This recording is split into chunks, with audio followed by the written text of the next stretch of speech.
Hey vinyl community, welcome back. This is Luke with Hot Wax and Cool Vinyl. Part 2, Vinyl Finds, February 2018. If you have not seen the first one, feel free to do so. It's got some pretty cool records that I was able to find at one of my local thrift stores. Just a very quick backup. I paid 49 cents for each of these albums, and I bought them at the Salvation Army close to my home. So, without further ado, the first one is actually what is on the stereo now. It is a Renaissance Novella, a progressive rock band. This is the 77 issue. It was the second cover. The first cover was a little bit different than this, and I'm not quite sure why they changed it. I know it had something to do with their initial English label filing bankruptcy and then them signing with Warner Brothers but Sire, and it had a few different things going on. Not important. It's a progressive band from 1977. Pretty good album. If you get a chance and you kind of like the progressive sound or you like it in the background, very inexpensive and fun record to listen to. The next one, a blues band from '69. I was really happy when I found this one. This is the Pacific Gas and Electric. The cover has a little bit of ring wear, as you can see. The album itself, conversely, is really very clean. I don't know if the glare is going to prevent you from seeing the album itself, but there you go. It's a Columbia 2i. 1969 is the release date of this particular record. They're a very fun band, and they're actually very talented. If you get a chance, if you're not familiar with Pacific Gas and Electric, check out one or two of their albums. You can find a bunch of stuff of theirs on Discogs. Not terribly expensive. I think this one starts at $3 or so plus shipping, so it's a great listen for not a lot of money. One of my favorite female vocalists. She's just got an amazing voice, and I haven't gotten a chance to get this into a sleeve yet, and the reason is it needs to be cleaned. I haven't gotten around to cleaning it yet. There we go.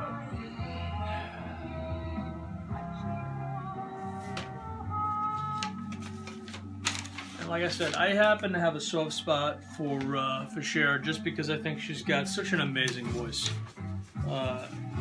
And as I was a kid in elementary school, the Sonny and Cher show had just come on, and it was really fun. It was funny. I mean, you know, now I look back and like it was not funny, but for an elementary school kid, it was funny.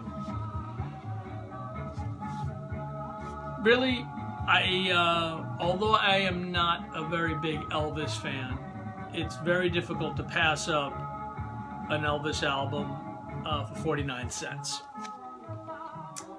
And this one is no different. I was really excited when I saw this album. This is Blue Jean Bop from Gene Benson, and it's very hard to find, and it's not tremendously expensive, shall we say, but it's expensive enough when you see it, you get really excited. And unfortunately, in this particular case, my excitement was a little bit premature. The vinyl is really not in the best of shape. I've cleaned it twice and have gotten quite a bit of the noise out. However, there is still significant pops and a few major skips in this record. I'm keeping it in my collection as a filler, simply because it's just, you don't run across them that often, and so it's a good piece to have in my collection. Okay, so Zeppelin 4, we all have probably several different copies of this, but this one I grabbed for a whole host of different reasons, but predominantly because it's going to go in my to trade pile, perhaps my Discog store, but probably I'll trade it. There's a bunch of us locals who trade here on the island. Vinyl on this particular copy is really nice. And also, the album jacket is exquisite. It has really got very, very nice gloss, very nice sheen. The spine is really nice and tight. Of course, it would be helpful if I actually showed you the spine, which is really nice and tight. And the gatefold also is nice and clear. It does have a little bit of wear right here, but it truly is minor. So, couldn't pass that up. Uriah Heep Best Of, straightforward rock band. This one is also in really good shape and needs to be adjusted and fixed. It came unglued. Some glue and some clips, and that'll be taken care of rather shortly. This particular one I'm going to ask for the community's help on. This is Chuck Berry's Golden Decade. Now, I have the second pressing of this. The second pressing of this has got a different cover. It's the one with the radio on it. But here is the thing. This label configuration, the chest label in the orange and the blue, I refer to it as the Denver Broncos colors. This configuration label was usually found in the second pressing. Discogs does not have this copy with this label configuration. Now, the first thing I thought of was that perhaps it was a cover of the first press and the records from the second press, but the numbers, the matrix numbers, actually match up to this particular pressing. So if there was an additional run of this with the new label or with this label configuration and someone out there knows it, please leave me a comment and let me know, because I really am very interested in finding out what the story is behind that. April Wine, I don't have anything from them at all. This is a promo.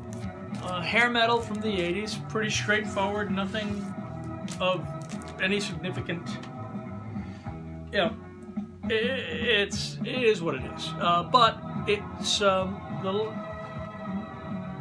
vinyl is really clear, and then when you looked at it closely, you see that even though it's clear, it's slightly warped. Now it does play, and it plays with very little noise, which made me very pleased.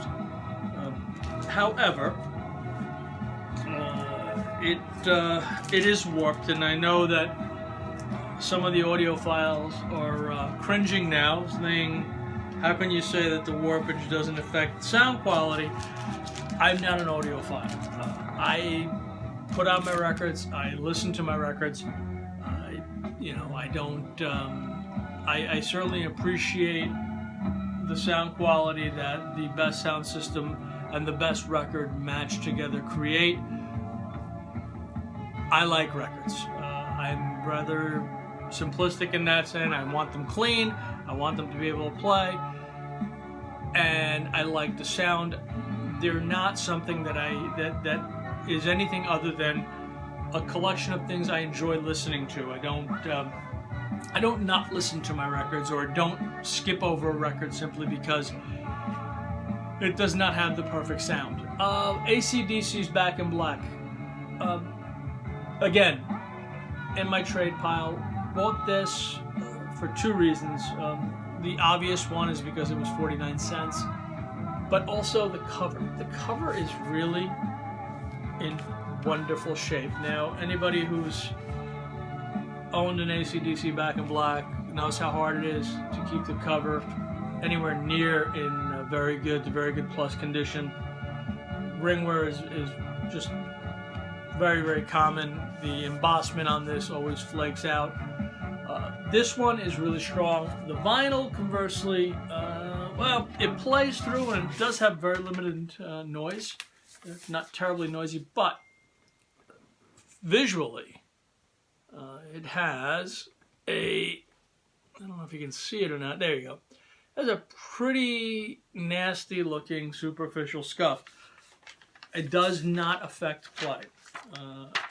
A little noise on that particular last track, but it doesn't really adversely affect the play.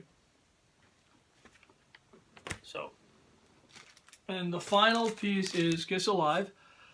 Again, you know, nothing. Kiss is one of those bands where they're not the most musically talented group. They're a rock band. Their shtick was, you know, the whole makeup and et cetera, et cetera. They were very, very popular. I could always take them or leave them. I was never that impressed with them. But you do have to have them in your collection. I already have a copy of Kiss Alive. And I know that a lot of my locals here on Long Island, on the East End in particular, really have a liking for Kiss. So it's always a great thing to have in your trade pile ready to go.